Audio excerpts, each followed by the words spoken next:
Latest findings from an independent panel show that authorities could have tampered with the surveillance footage retrieved from the Sewol-ho ferry that sank in 2014, which killed more than 300 people. Our Hyeong-woo has more.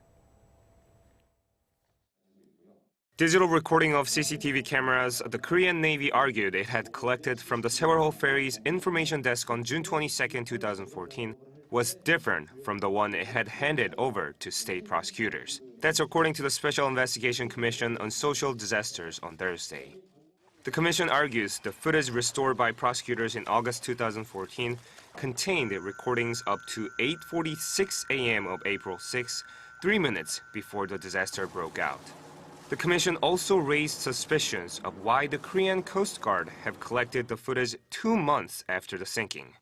It added that some of the survivors testified that they remember seeing the footage extending to 9:30 a.m. on the day of the disaster. The commission voiced its suspicions that the Coast Guard retrieved the footage early on to have it doctored in order to conceal something from the public, and pretended to have pulled it from the site 2 months later. The commission also said they've found no trace of any connectors from digital storage devices, casting doubts over a Navy officer's statement on June 22nd on how they've retrieved the recording from the site. The Navy said it believes it's not appropriate to respond directly to the commission's claims, but denied the allegations, saying it had handed over all collected evidence from the site to the Coast Guard under proper procedures. The Coast Guard have not yet responded to the allegations. Meanwhile, the group representing families of the Sewol-ho ferry victims urged an immediate launch of a reinvestigation into the sinking probe.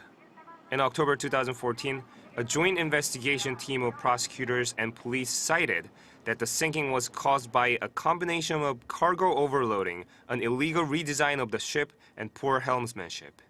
The Special Investigation Commission on Social Disasters has legal authority in the Sewol-ho ferry probe, set up after being approved by the National Assembly last year, to find the main cause of the ferry sinking, as well as prove that the first responders had done all they could to save the ferry passengers. Among 476 passengers on board the Sewol-ho ferry, only 172 people survived the tragedy. Hyeong-woo, Arirang News.